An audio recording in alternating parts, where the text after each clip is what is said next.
Hello दोस्तों, आज जो मैं आपको कहानी सुनाने वाली हूँ ये कहानी है दो नागिनों की दुश्मनी की। तो चलिए दोस्तों देखते हैं आज की कहानी। बहुत साल पहले काजीपुर नाम के एक गांव में करीना और करिश्मा नाम की दो इच्छाधारी नागिन रहती थी। वो दोनों नागिन एक दूसरे की बहुत अच्छी सहेलियां थे और वो दोनों हमेशा एक साथ ही रहते थे। वो दोनों मिलके हमेशा गांव वालों की मदद किया करते थे। इस वजह से सभी गांव वाले भी उन दोनों से बहुत खुश थे। ऐसे ही सब कुछ बहुत सही चल रहा था। एक दिन करीना नागिन गांव में बाहर घूम रहे थे। तब गांव की एक जादूगरनी उनके सामने आई। वो जादूगरनी उन दोनों नागिनों से बहुत जलती थी। करीना नागिन को देख के वो उनसे कही, अरे करीना नागिन, तुम कहाँ जा रही हो? करिश्मा नागिन कहाँ है? कुछ दिनों से वो तुम्हारे साथ नहीं दिख रही है। करिश्मा आज गाँव वालों को खाना खिलाने गई है, इसलिए वो मेरे साथ नहीं आई और मैं बस यहाँ घूम रही हूँ। हाँ, गाँव वाले भी कह रहे थे कि करिश्मा नागिन सबसे अच्छी है। वो हमेशा दूसरे लोगों को मदद करती है। लोग ऐसे क्यों सोचते हैं? मैं भी तो हमेशा लोगों की मदद करना चाहती हूँ। वो मुझसे बड़ी है इसलिए वो जाती है। लेकिन मुझे तो लगता है ये उसकी चाल है। वो लोगों को सामने अच्छा बनने के लिए ही तुम्हें नहीं लेके जाती, ताकि वो कुछ दिनों बाद वो इस गांव की रानी बन पाए और तुमको इस गांव से भगा दे। जादूगरनी, ये आप क्या कह रही है? करिश्मा नागिन तो मुझसे बहुत प्यार करती है। वो मेरे साथ ऐसा नहीं कर सकती।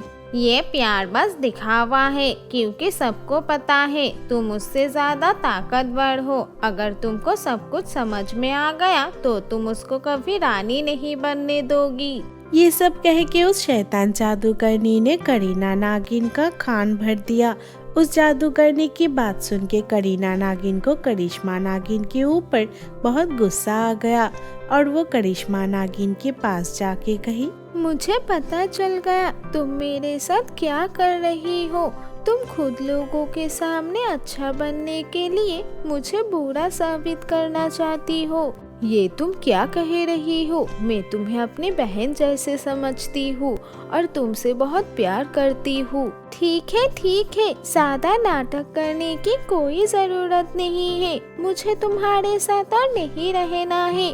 मैं यहाँ से जा रही हूँ, लेकिन इसके बाद कभी मेरे सामने आना भी मत। ये कह के करीना नागिन वहाँ से चली गई और बगल के गांव ऋषिपुर में जाके एक गुफे में रहने लगी।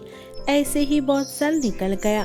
करीना नागिन और करिश्मा नागिन दोनों के ही दो बेटियां हुई। लेकिन करीना नागिन की उम्र बढ़ गई थी, क्योंकि करीना नागिन के पास नागमणि नहीं था, इसलिए वो अमर नहीं थी। इस वजह से करीना नागिन बहुत परेशान रहती थी, क्योंकि नागमणि बस करिश्मा नागिन के पास ही है। इसीलिए एक दिन करीना नागिन अपनी बेटी नीलम नागिन से कही, बेटी, दिन ब दिन मेरा उम्र बढ़ता जा रहा है। अगर मेरे पास नागमणि होता तो मैं अमर हो जाती। लेकिन माँ, आपके पास नागमणि क्यों नहीं है? आप भी तो एक इच्छाधारी नागिन है। आपके पास तो एक नागमणि होना चाहिए। पहले मैं और दूसरे गांव के करिश्मा नागिन बहुत अच्छे दोस्त थे। हमारे रानी माँ ने हमें एक ही नागमणि दिया था और मैंने वो करिश्मा नागिन को रखने के लिए कहा था। माँ, करिश्मा नागिन तो अब आपके दुश्मन है। आप उनसे वो नागमणि लेके आ जाइए, फिर आप भी अमर हो जाएंगे और कोई आपको कुछ भी नहीं कह पाएगा। हम सबसे ताकतवर बन जाएंगे। नहीं, वो मुझे इतनी आसानी से अब वो नागमणि नहीं देंगी और अगर हमने उसके साथ कुछ भी किया तो उस गांव के लोग हमें मार डालेंगे। उस गांव के लोगों को वो बहुत मदद करती है, इसलिए लोग हमेशा उनकी रक्षा करते हैं। माँ, हमें ऐसा कुछ करना पड़ेगा कि उस गांव के लोग ही उनके ऊपर गुस्सा हो जाए और वो लोग ही उनको मार डाले। फिर हमें वो नागमणि भी मिल जाएगा और हम उस गांव के रानी बन जाएंगे। नीलम नागिन की बात सुन के करीना नागिन और नीलम नागिन उन लोगों को गांव वालों की नजरों में खराब करने की तरकीब बनाने लगे। उधर काजीपुर गांव में उस साल सूखा पड़ा हुआ था और उसके कारण सबके खेती खराब हो गए थे और गांव के किसी के पास खाने के भी पैसे नहीं थे। इस हालत में करिश्मा नागिन अपने बेटी पूनम नागिन से कही, पूनम बेटी, गांव के लोग बहुत परेशानी में है। मैं आज गांव में घूमने गई थी। मैंने देखा गांव के लोगों को ठीक से खाना भी नहीं मिल रहा है। हमें उनके लिए कुछ करना ही पड़ेगा। हाँ माँ, आप सही कह रही है। गांव के लोग बहुत कष्ट में हैं। अगर हमने उन लोगों की अभी मदद नहीं की तो वो लोग भूखे मर जाएंगे। नहीं बेटी, हमारे होते हुए हम ऐसा कभी नहीं होने दे सकते हैं। उन लोगों ने हमेशा हम लोगों की मदद की है।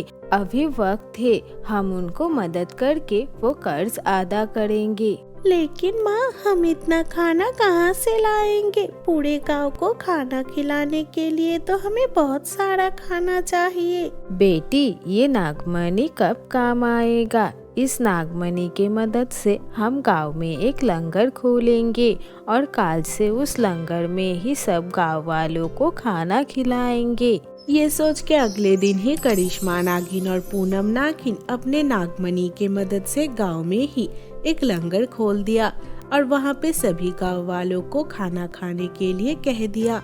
ये सुन के सभी गांव वाले बहुत खुश हो गए और सभी लोग वहाँ आके ही खाना खाने लगे। ऐसे ही कुछ दिन निकल गया। चारों तरफ करिश्मा नागिन और पूनम नागिन के बहुत चर्चे होने लगे।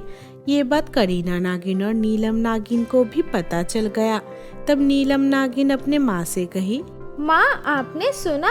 उस गांव में करिश्मा नागिन और पूनम नागिन उस गांव के सभी लोगों को रोज खाना खिला रही है और हमारे गांव के लोग भी उन दोनों का तारीफ कर रहे हैं। हाँ, हमें इसके लिए कुछ करना ही पड़ेगा, नहीं तो इस गांव के लोग भी हमें डरना बंद कर देंगे और बस करिश्मा नागिन की ही बात सुनेंगे। माँ, मेरे दिमाग में एक आइडिया है। इस मौके का ही हम लोग फायदा उठाते हैं।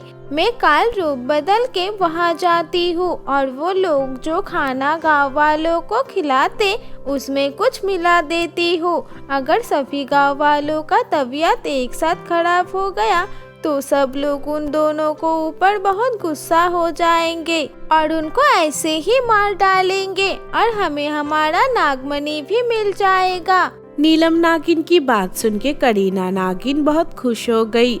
अगले दिन सुबह ही नीलम नागिन ने एक गांव वाले का रूप धारण कर लिया और करिश्मा नागिन और पूनम नागिन जहां लोगों को खाना खिलाती थी वहां चली गई। वहां जाके उसने चुप चुप के लोगों के लिए बनाए हुए सारे खाने पे जहर मिला दिया और चुप चुप के वहां से वापस आ गई। वापस आते हुए वो सोचने लगी, आप देखती हूँ उन दोनों माँ बेटी को गाँव वालों से कौन बचाते हैं। बस गाँव वालों को वो खाना खाने की देरी है। कुछ देर बाद सभी गाँव वालों ने नीलम नागिन के जहर मिलाए हुए वो खाने खा लिए और वो लोग खुश होके वहाँ से चले गए। लेकिन रात होने से पहले ही गांव में सभी लोगों की तबीयत खराब होने लगी। देखते ही देखते पूरा गांव बीमार हो गया। गांव वालों को कुछ समझ में नहीं आ रहा था। ये हमारे गांव में क्या हो रहा है? गांव के सभी लोग एक साथ बीमार कैसे हो गए? लगता है किसी ने हमें श्राप दिया है। नहीं, मुझे लगता है उस खाने में ही कुछ था, क्योंकि जो 2-3 लोगों ने आज खाना नहीं खाया था उनको कुछ भी नहीं हुआ। ये बात करते करते ही वो शैतान जादूगरनी उस जगह पे आ गई और आके गांव वालों से कही, हो सकता है ये वो 2 नागिनों का ही चाल है। वो हम सभी को मार के ये गांव अपने कब्जे में लेना चाहती है। हमें उनको सबक सिखाना ही पड़ेगा। जादूगरनी की बात सुन के सभी गांव वालों को गुस्सा आ गया और वो लोग करिश्मा नागिन और पूनम नागिन को मारने के लिए उनके गुफे के सामने चले गए। कुछ देर बाद जब वो दोनों नागिन बाहर आए, गांव वालों ने उनको सब कुछ बताया। आप लोग हमें गलत समझ रहे हैं। हम बस आप लोगों की मदद करना चाहते हैं। हमने खाने में कुछ भी नहीं मिलाया था। लेकिन गांव वाले उन लोगों की बात सुनने के लिए तैयार नहीं थे। तब अचानक से करिश्मा नागिन के नागमणि से रोशनी निकलने लगा और उस रोशनी के अंदर गांव वालों को नीलम नागिन का सब कारनामा दिखाई दिया।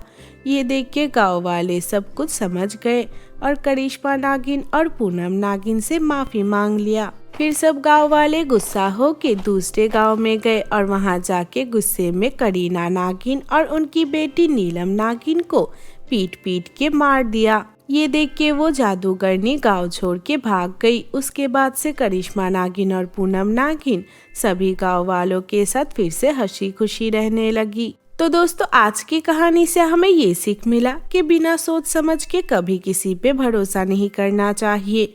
दोस्तों, अगर ये वीडियो अच्छी लगी हो तो वीडियो को लाइक कर देना और हमारे चैनल को सब्सक्राइब करना मत भूलना।